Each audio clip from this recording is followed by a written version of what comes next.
Well, hello there, Buster. My goodness. We'll see if D-Bag shows up in the chat room today. Ravens fan.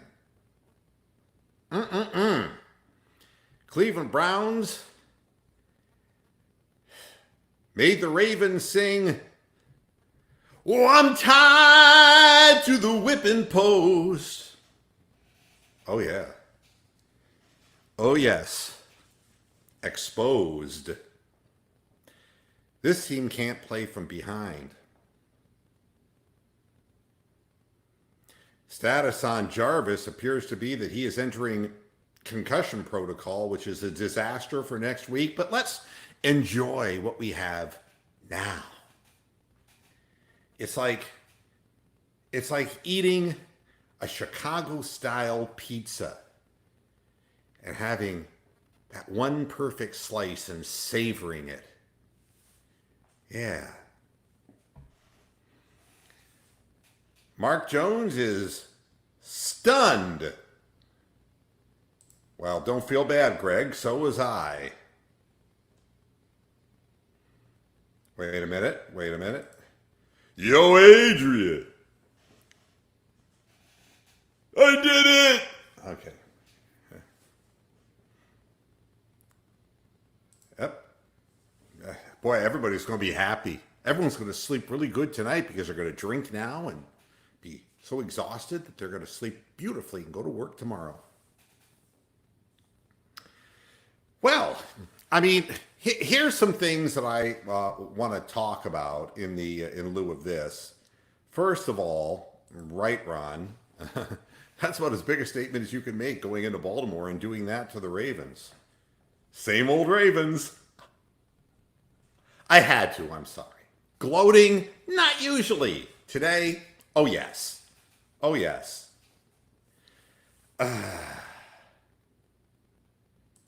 Malati 44. What changed this week? I was really unenthusiastic at the beginning of the week. Well, so was everybody. What changed is that we stepped up and played like men. Are we not men? We are Devo. We stepped up. They put their best shot on us, you know? I compare it to Buster Douglas and Mike Tyson. Mike Tyson landed his best punch, and Buster got up. Hello there, Buster. Yep, got up.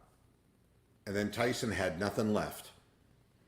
The Ravens landed their punch, got us to illegal motion when they were hopping around and jumping around at the line of scrimmage, figuring same old Browns are going to choke, and then the sweep. The drive. The fumble. The sweep.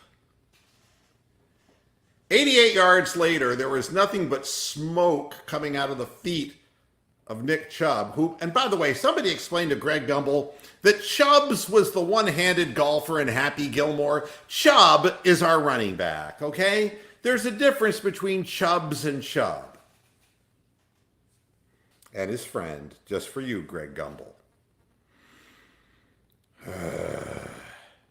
Yes, Mario G, we are fans. And as fans, we have to be ever vigilant because our joy and sadness are always somewhat short-lived until the very next week. Jose, can you see 40 fucking points? Yeah. 40. Count them. We laid a whipping on them. Big time, big time. Even the guy who makes no sense makes a comment. All right. And you know something? When you jump on that first play in the shadows of your own goal line, and you're on the 12-yard line, and you throw that sweep, that was just like the 97-yarder or 93-yarder, excuse me, or was it 97 last year? Yeah. That same kind of play, man. And there ain't nobody who catches this guy. When he gets a head of steam up, forget about it. And that was that. They were crushed after that, and all of the good news, all of the good luck in Baltimore turned to shit, just like that. We talked about it on the show, Kawaki, that the best chance of beating this team was that their secondary was having trouble. But man, the play that broke their back was a sweep on the 12-yard line. And after that, they became stumbling, bumbling Keystone Cops. 248 consecutive snaps without a turnover. Cha-ching. And then all of a sudden, it was just running like honey, baby. Nothing but turnovers. Interceptions by Devereaux Lawrence. A buoy. Yeah. Fumbles by Ingram. No. Throwing him up in the air and Jermaine Whitehead. Jermaine Whitehead coming out of nowhere to pick off a pass. And Schobert staying stride for stride with their tight end. Amazing. 3 big turnovers and the misread. Right? The drive, the fumble, the misread, where Andrews threw his helmet into the ground in disgust because Wonderlick boy threw the ball the wrong way. Can you tell I'm gloating? You know, execution, Chris. Had that sweep been stuffed like other running plays, we just would have said, what in the hell's Freddie doing? We're moving the ball by passing. But you know, execution. You look at that play, 2 things happened. One, the Ravens were caught off guard. And they were outnumbered on the edge. They were expecting a pass play. They were outnumbered on the edge. That play was so timely called that Eric Kush didn't even have anyone to block. Thank God. He'd whiff on air. That little crease, which all he had to do was just take a little hop and a skip over a guy's extended arm, and he was gone. The play caller always looks better when the execution of the play works. I don't think the play caller was the problem last week. That was my error. After seeing those 4 downs inside the 5-yard line, the plays were open, just picking the wrong man. Here's the deal. You know, Doggy Bones is saying, well, the Seattle game might end up on prime time. What does that mean? What time would be? I'm not doing a late night postgame show. No, I'm not doing that anymore. Here's Robert. For the win, Robert. I'll tell you, you can't complain about the job that Steve Wilkes has done on the defensive coordination. I will say this though. Nothing is easy about beating any of these divisional rivals. Nothing is easy. And I knew they were going to come out in the second half. And if you go back and watch the halftime show, that I specifically was talking that they were going to just jam that ball down our throat at the point of attack because they had success doing that in the second quarter. And they did. And that turnover by Ingram was mighty, mighty important because they were running right through us. And we looked like we had yielded, honestly. They were just shredding the defensive interior of the Browns. And then that turnover, and that turned around everything. Because the Ravens aren't a quick strike team, and once they fall behind, then they start making errors. And then they're in illegal sets. You know, there's motion penalties. The quarterback throws the wrong way because he has to throw on early downs instead of setting up manageable situations. Then he gets sacked. Then he suddenly starts looking more like a second-year quarterback because the game becomes one-dimensional. You know, the one thing that I can tell you, and, you know, we actually have Ravens fans who watch this program, and I have a lot of respect for the Ravens organization. They've done a really good job, and a lot of respect for Lamar Jackson. He's really proven a lot more to me than I thought when he was drafted into the league. But the one thing I can tell you is that the Baltimore fans don't like John Harbaugh. All right? And this ain't going to make them like them anymore. Yep. This is a man's game. And hey, Jeff and Bama, to be in Bama and to be happy. How about that? Life doesn't get much better than that. And of course, this will come up as well. Nothing that Rex Ryan ever said made any sense, and he sucks people's feet. And it's amazing, Rick, you're right. When you score points in the fourth quarter, you tend to win football games. Hallelujah. I think we're all worried, Brian, about Landry. We didn't see the play, and you're wondering if he was cheap-shotted. There was a lot of shit going on that field. And they didn't show the play how it happened, but I'm wondering if he was chicken-winged, what may have happened on that play. Because the ball didn't go to him. So maybe game film will pick that up for us when we watch it later on.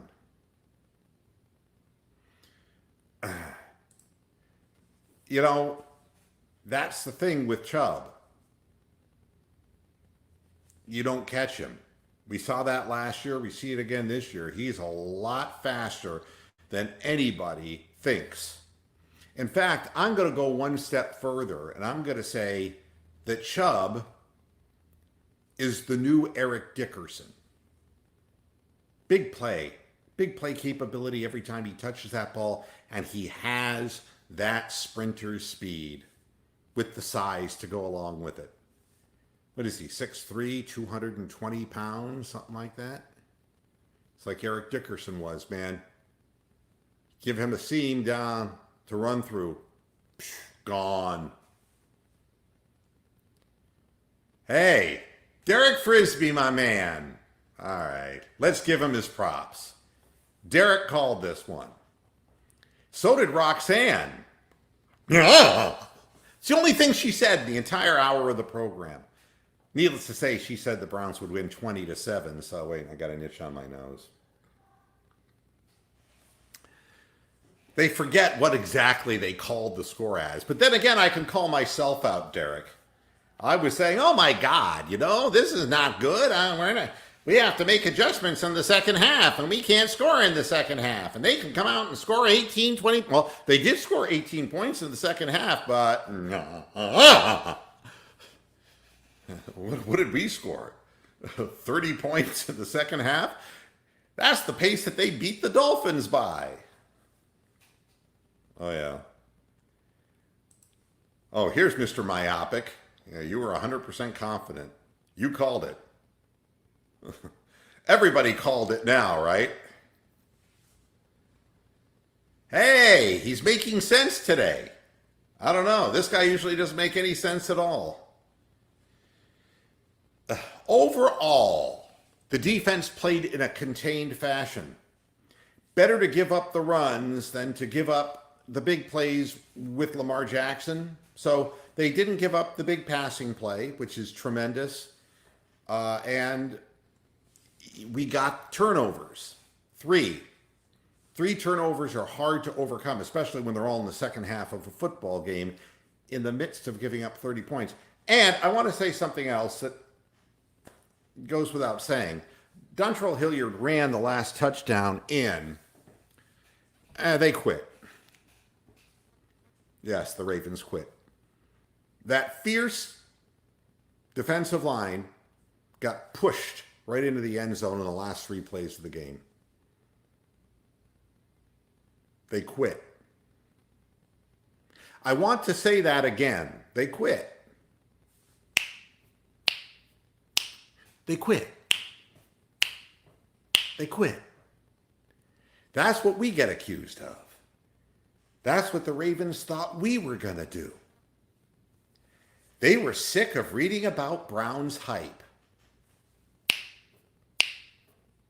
They quit.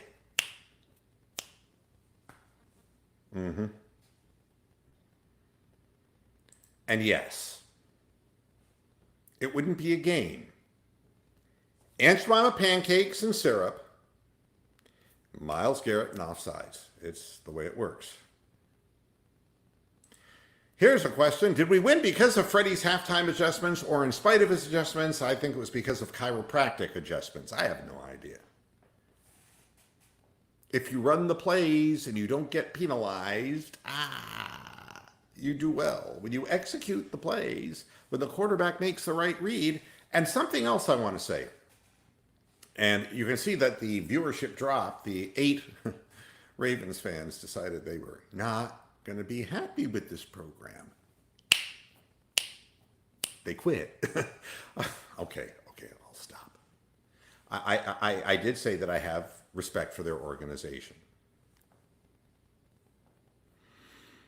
The adjustments that weren't made were by the Ravens going into the game, giving up crossing patterns to tight ends.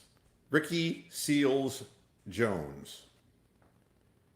We may never hear from him again, folks, but 3 receptions for 82 yards, 2 touchdowns,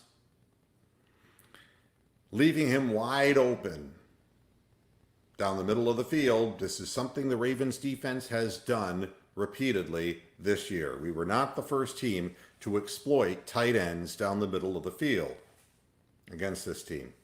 And yes, they were busy trying to stop OBJ, but there are technically other people. There is one other thing I want to say, which will be negative to some, but can we never see Damian Ratley again? Please? Please. Not NFL, not for long, right? Thank you, Jerry Glanville. Not for long. He's holding, he's grabbing, he's in the wrong position. We got to find somebody from the practice squad who can do more. We have to. This guy's not good enough to be playing. And now with Landry down, who knows? Because nobody comes back from concussion protocol in 1 week's time. That just doesn't happen.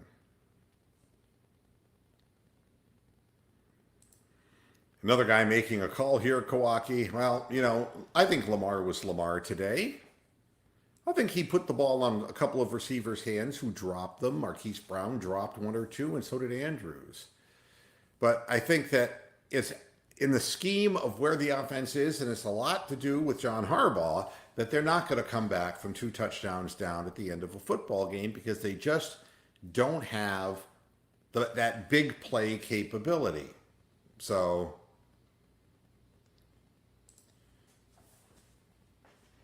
there's a Baker fan. No, and I don't mean pastries and cookies. Yeah, again, a little protection, a little scheme, receivers holding on to the ball, good reads. That's what it takes. That's what it takes to get it done. No, I'm not even going to go there. Robert said it for me. He said it for me. Well, he was making sense anyway. Trent Green, I don't want to talk about him. In the end, Bronx says yes. Ass wrapping? That sounds like somebody with a gas problem. Oh, I'm sorry. I misread that.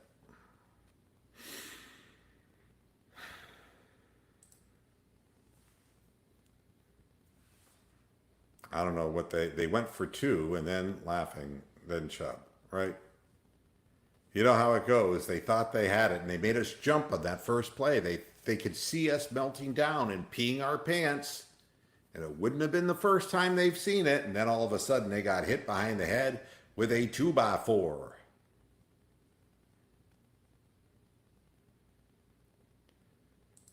Jib is pointing out that Detroit, at least as of when he wrote this, was leading Kansas City.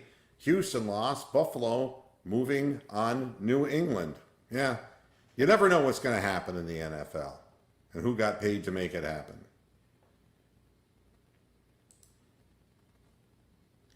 Gumble? Might as well have been Gumby. He's worthless.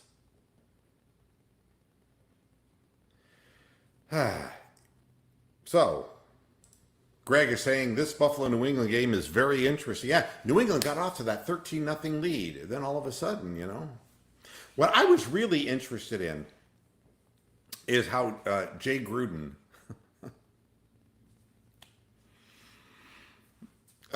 Case Keenum was removed from the game in the second quarter. Coach's decision. Case Keenum. I told you, Case Keenum. I mean, when the defense was good in Denver, maybe you could put up with Case Keenum, but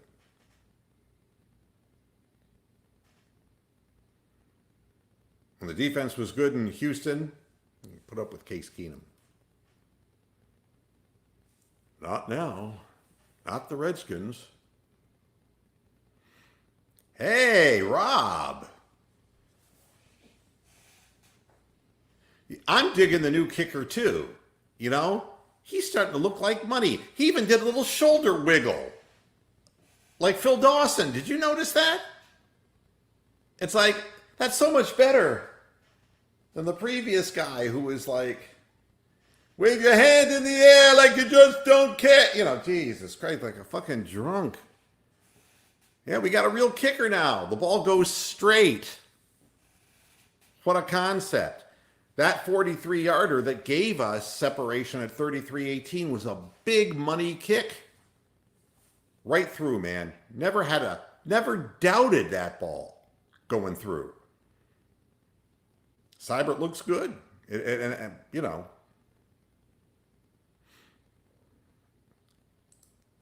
But besides the Garrett jump on the 2-point conversion, great discipline by the defense. In the sense, you're trying to take away the things that can hurt you the most.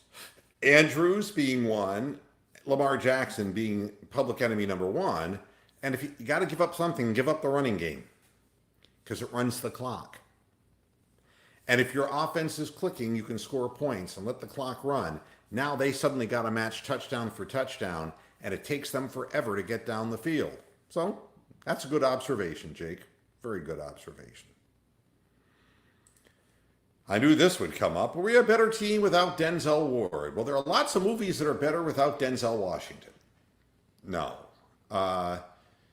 His inability to consistently make tackles is because his tackling technique was leading with his head, leading to concussions.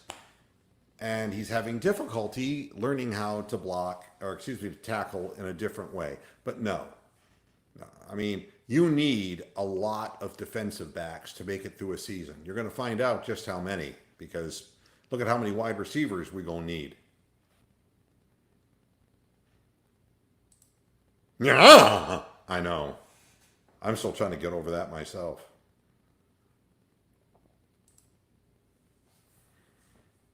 Yeah. You go for the 2-point conversion because I know that it was going to be Lamar Jackson who ran it in from the 2, but instead all they had to do was run Ingram from the 1 after the penalty. They believed with all their heart that once that was within a single touchdown or a touchdown to take the lead, the Browns would fold. Absolutely. That's what Harbaugh was thinking. Harbaugh is Marty Schottenheimer. Baker Mayfield is John Elway. You don't win important games in this league by literally just laying back and letting the other team lose, or putting your defense out on the field time and time again and saying you got to hold them. That doesn't work. Even the gambler knew you got to know when to hold them and know when to fold them. Yeah, I don't know what that fight was all about, but I know that OBJ and Humphrey were having quite a war out there, and I was hoping that they would just kind of cool everyone's jets, because I saw that there was a head smack on the play before that Odell got away with, and you just can't do that kind of shit. And I understand it was going on both sides. That's why I wonder really what happened to Jarvis Landry. Yeah. Don't you love garbage time when it's the other team who are in it? Yeah, I don't see any of their fans here. I don't see D-Bag. I don't see him here. He quit. All right. we'll see how they handle their disappointment and how they come back. They have a tough schedule coming up, the Ravens, and if I'm a Ravens fan, you know what the first thing I'm wondering is, did the bubble burst? Are the turnovers going to start showing up all of a sudden? Are the fumbles going to start? Is the bad luck beginning now instead of the good luck? Are those lucky plays that we talked about on Friday down the shitter, and now the bad plays are going to even them out? I don't know.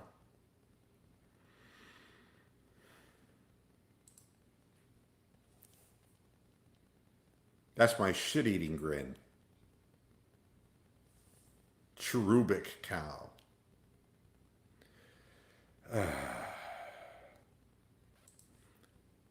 Baltimore fans would tell you this doesn't mean a whole hell of a lot.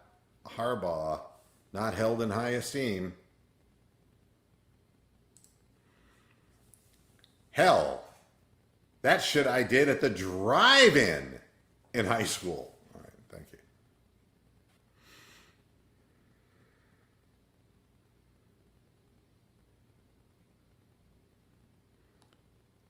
Toby's saying they're talking about moving the Browns game to a Monday night game now.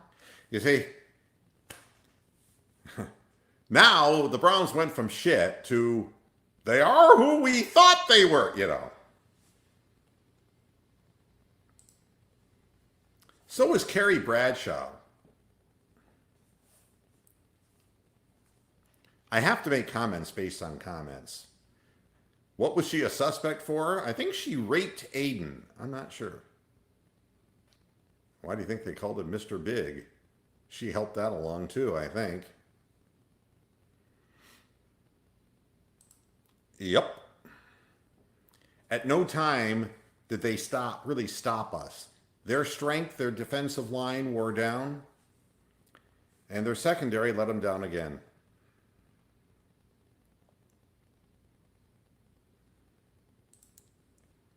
He did not have to win the game, but maybe a little meaningless, keep the clock going, 10-yard, 11-yard pass to OBJ means all the confidence in the world. You get the other teams to use their timeout, and then when you get the ball, you get that vital first down. Huge. Yeah, Odell was being choked, but on the play before, he head slapped Humphrey and was lucky that nobody saw it, but the cameras caught it. So, you know. All right, somebody wants Peter Alice from the BBC to call Wrong Way Andrews. Oh, and back to pass. I have to do it. I have to bring the mic closer. Oh.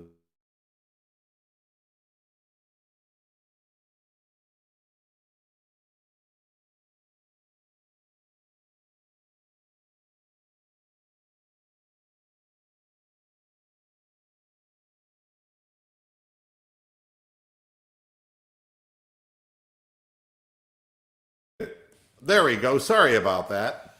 I won't move the microphone again. Oh, back to pass. Oh, he threw the ball too quickly, and the receiver went the other way. Oh, if there was a time to make a mistake, that certainly wasn't it. Oh, look at Andrews decapitating himself, yanking the helmet off of his head, basically blaming the quarterback in front of 60,000 Baltimore fans who are stunned. All right. That's probably how he would call it.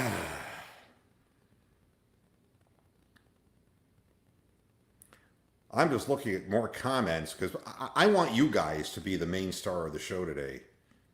You know. Dun, dun, dun, dun, dun, dun. Welcome back. Yeah. Your mouth was your ticket out. No, I'm not going to. I'm just having fun. Nick called it. Everybody called it. We all screamed for ice cream. What the fuck? Everybody called it, huh? Now, here's what I call concise analysis. And yes, that makes it even sweeter. I liked it too, Robert. Nothing better than the other team's fans streaming out saying, I got to beat the traffic. The fans quit. They are the old Browns, you know. And that's the thing. You never shoot your mouth off. I don't know how many times I have to go over this. I was watching the Ravens and talk about, see, the Browns weren't anything, you know, all this hype, it was all bullshit, you know. I guess not. Give Baker a reason to win. Big mistake. It is Callaway time, and I would let Ratley learn how to play the game because he's not physically strong and he's not mentally strong. So, yeah, they came right out in the second half and called 2 penalties on us. I was going, yeah. I thought somebody's watching my program, you know. I'm on to the NFL here. Yeah. If it weren't for the turnovers, you know, I was really expecting them to try to get that Whitehead interception overturned because of an interference on Schobert. Honestly, I was waiting to see something absolutely ridiculous like that. Didn't happen. But I would have believed damn near anything. Something was fishy about that whole thing. Well, at least feathered. Let's talk about Devereux Lawrence. He's made some plays.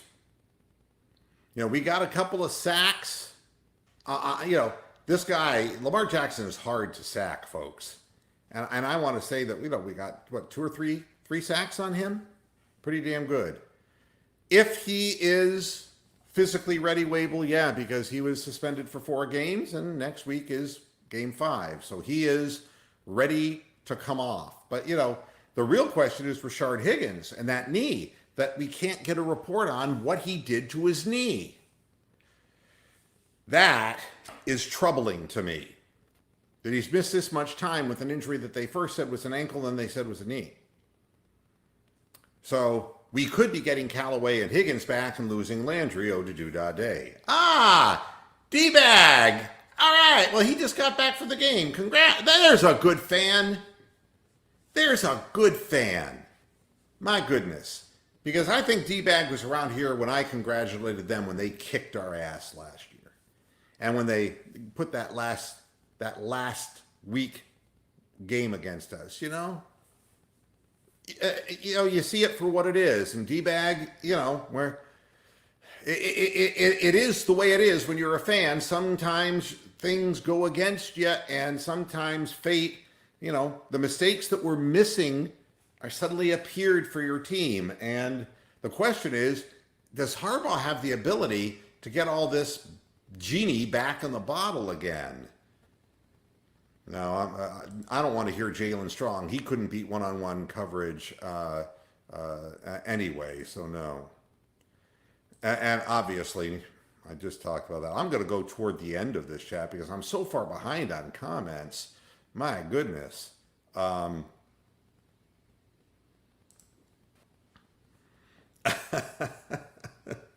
It's mea culpa time, I know. Hey, I've had to eat shit so many weeks here, D-Bag. Believe me, I have.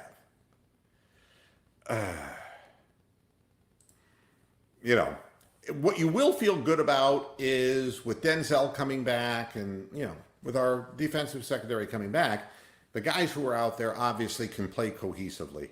And that makes a big difference. Yeah, one time when he was throwing to Beckham in the end zone or in the corner before the end zone, he rolled to his right. I don't remember any other time that he rolled to his right. Although I still saw him double clutch a couple times in the pocket and fade in the pocket rather than standing tall in the pocket. And that's going to have to be addressed at some point in time. Okay, I'm sorry, Iran. 4 sacks. 4 sacks on Lamar. That's good. you know, I'd rather have Miles Garrett quiet and have the team function cohesively and to play the scheme properly and to show discipline in their, in the lanes than to have one guy have a breakout game, and this was a team effort, and it had to be a team effort to contain what was in front of them. I think that Freddie will be direct, and I think that he'll say, we made progress this week, but it's not enough. We still had too many penalties, We still gave up too much yardage, as far as, right up the middle. We did a good job of stopping their passing game, but they still were running for somewhere in the vicinity of like 180 yards for the game. They averaged 216 coming into the game. You don't usually win on the road giving up 180 rushing yards. Those 3 turnovers loomed very, very large. So now what I'm going to do is what I generally like to do on the program, which is to go into Statland because, Statland is, after the fact, always kind of an interesting thing. There's the headline. Nick Chubb goes off for 3 touchdowns and Browns win. That's the headline picture on ESPN. There you go. The hype is back. And Chubb's got his hand back. Greg Gumbel. I'm just going to call him Bryant just to fucking piss him off. All right, let's see what happened here. We're going to go into box score. Baker Mayfield, 67% of his passes. Isn't that lovely? 342 yards, 20 of 30. Look at the pass attempts, folks. He was only sacked 1 time for 5 yards, and that was the first possession of the game, right? The very first drive sequence we had. But makes such a big difference that he's throwing 30 times instead of 50 times. Lamar Jackson, the interceptions, the 2 interceptions, the 4 sacks, he was 24 of 34 for 247, but a lot of it, that Willie Snead play at the end. Chubb carrying 20 times for 165 and Hilliard 6 for 27. That 192 rushing yards just makes such a big damn difference, And Ingram being, Ingram still was right at his 6 yards per carry. He did what he was supposed to do, and Lamar Jackson did what he was supposed to do. 7 yards a carry. We talked about this 6.9 that he averaged per game, and he did again. But the turnovers, 173 yards in rushing, but forced in the end to have to go to the air. And that's no way for this team to win. Landry, who's, I hate to think what happened to him. 10 targets, 8 receptions for 167 yards. So, I think that's really outstanding. And then it's spread out. Ricky Seals-Jones, Dontrell Hilliard, Odell Beckham, 3 and 2 catches each. Nick Chubb with 3 receptions. So, and for Baltimore, nobody who really stood out. Andrews with 4 receptions, but for only 31 yards. Marquise Brown, he's their field stretcher, 22 yards on 4 receptions. They just weren't getting, with the exception of Willie Snead, who had the 150-yard reception, they were getting nothing from the forward pass whatsoever. So, 17 total tackles for Joe Schobert. See, this is why I go and check out, the stats after the fact. Whitehead with 8 tackles. Carey with 7. Mac Wilson with 7. Richardson, who looked like he had a problem with his hand or wrist coming off the field. Beware the bear there. 6 tackles. Ogunjobi with 4. Mitchell with 4. Murray with 4. Meanwhile, Earl Thomas had 8. They didn't have one guy who had a big game, but Schobert, 17 tackles, 9 of them solos, 1 sack. And 2 tackles for losses. Schobert had a hell of a game.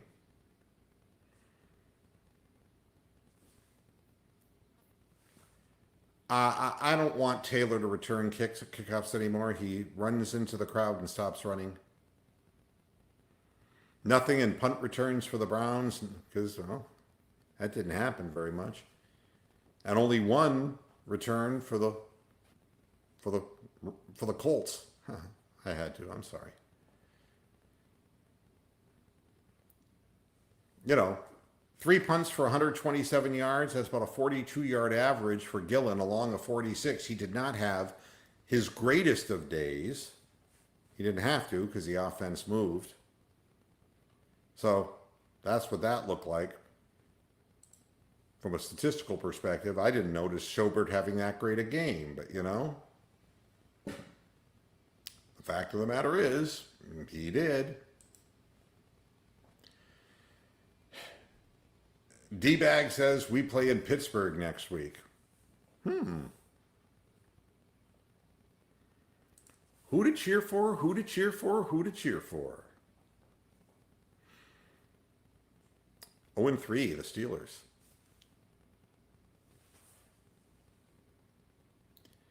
Rumors. Sunday Night Football. Seattle might end up playing the Browns on Sunday Night Football. You won't get a post-game show from me if that happens.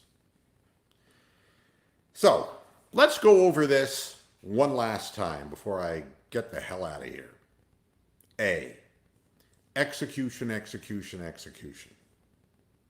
When your team executes a game plan, they're to be commended. The coaching staff on the defensive side of the ball is to be commended. No one man.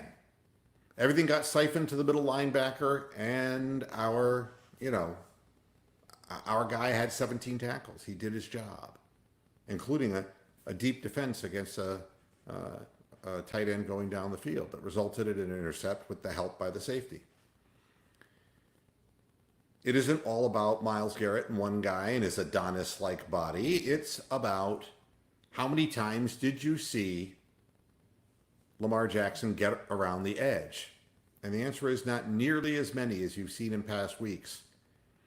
We've given the league film. The greatest thing that comes from this game is other defensive coordinators will see what the Browns did to the Ravens, and it will be harder for the Ravens to win once teams are properly schemed. So, thanks, D-Bag, for coming in. Class act. I appreciate it. And believe me, when it comes to your turn to get the kudos and get the victory, I'll be there for you too. Appreciate it. All right. Doggy Bones is KB and Schmorpus Christie. KB and Schmorpus, how you doing? KB and Corpus is a long-term viewer of the program, and he's now Doggy Bones. All right. Good. I'm glad you're here. That's excellent. I remember all my viewers. There's so few of them. I remember all of them by name. Is it that we don't know how to celebrate because we're just not accustomed to it? Now that sounded like Carrie Bradshaw. Or is it that we're just unable to celebrate because we're not used to it? It's going to be interesting to see how teams scheme the Ravens now, because things could get tougher for them, and it may be forcing them to go downfield more. And that's what I'm hoping for. Kind of hoping for. All right. That's it. Nobody can say I'm negative. Nobody's going to say, oh, Mr. Moohead, you're negative. This is a great win. It's a statement win. It's a road win. We're 2-0 on the road. If we could put together a game like this at home, really get the home crowd whipped up into a frenzy.